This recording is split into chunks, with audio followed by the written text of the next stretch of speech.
looking at Iron Man facing his darkest moment ever. Tony lies weakly on the spaceship and slowly activates his broken helmet, preparing to record his final moments. If you find this recording, don't post it on social media. It's gonna be a real tearjerker. Back in Avengers, Infinity War, Thor's axe missed the vital spot. Thanos used his last breath to snap his fingers, wiping out half of all life across the universe.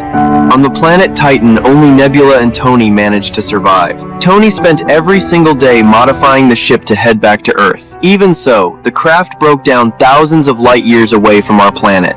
Supplies on board had run completely dry and their oxygen would only last until the next morning. The two fell into total despair, lying there quietly waiting for the end. Just as they were about to run out of oxygen, a brilliant glow appeared outside the ship and jolted Tony awake. He finally saw a ray of hope, and it was Captain Marvel, the Cosmic Protector. She towed the entire spaceship back to the Avengers compound. Yet the first words Tony said to Captain America were full of frustration. Lost the kid. This unprepared, brutal battle left the gaunt Tony extremely irritable. He had told everyone before that he wanted to build armored defenses to protect the whole world, but no one supported his idea. You said, we'll do that together too. And guess what, Cap? We lost. And you weren't there.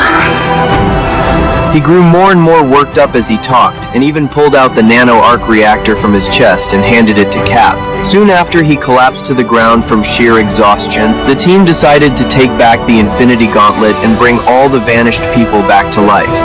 Thor was also filled with regret over his failed strike, so he summoned Stormbreaker right in front of Captain Marvel. I like this one. After running analyses, Nebula detected energy signals from the Infinity Stones. An Earth-like planet had given off the same energy a few days earlier. What they had no idea about was that Thanos had already retired by then. He looked worn out from a fierce fight and dragged his tired body back to his small cabin. Suddenly, a powerful energy descended from the sky. Captain Marvel caught Thanos off guard and restrained his arms.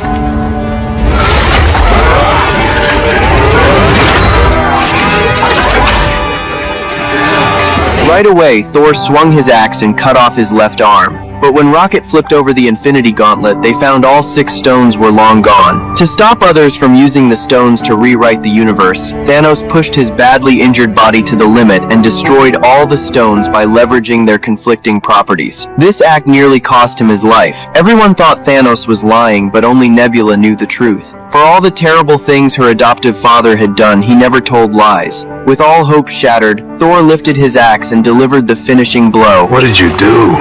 I went for the head. The biggest threat to the universe was gone, yet the whole group was drowned in sorrow. Without the Infinity Stones, those who disappeared might never come back. Now watch closely, this guy is no ordinary person. He stomps down hard and presses the button for the quantum tunnel. As the machine slowly powers up, a figure shoots out from the quantum realm. It's Scott Lang, also known as Ant-Man, who can shrink and grow in size. He tried to get in touch with his teammates but got no response at all.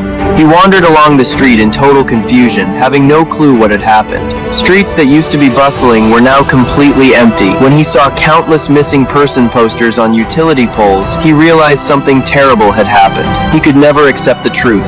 5 hours trapped in the quantum realm turned into 5 whole years in the real world. He frantically checked tombstones looking for his daughter Cassie's name, only to find his own name carved on one too. He sprinted home as fast as he could to check on his family. Luckily, his daughter was still there. She survived the snap and had grown into a young lady. After that, Scott headed for the Avengers compound. Captain America and Black Widow were utterly shocked to see Ant-Man still alive. Natasha, who had been trapped in despair, finally saw hope. Surprisingly, the first thing he did was grab and eat Natasha's sandwich.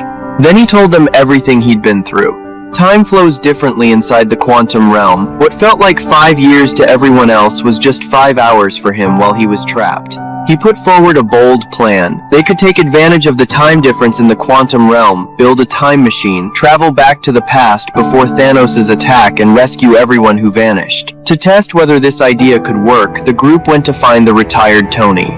If they strictly followed the rules of time travel, traveled back, and collected all 6 Infinity Stones, they could snap their fingers and bring everyone home. No matter how hard they explained, Tony still turned them down. Now a father of a young daughter, he only wanted to live a peaceful family life. Had to leave empty-handed. Since Tony refused to help, Captain America had to turn to another genius to develop the time machine. By this time, Dr. Banner had fully combined the Hulk's strength with his own intelligence. The two sides no longer fought against each other, though the Hulk's power had weakened a lot. To bring back half of all lost lives, Banner decided to give the plan a try. Banner had little experience with the quantum realm, so Scott ended up being the test subject. In just dozens of seconds, Scott experienced a full cycle of life from birth to old age. When he finally returned to normal, Scott opened his mouth and said, Somebody peed my pants. Oh, thank God.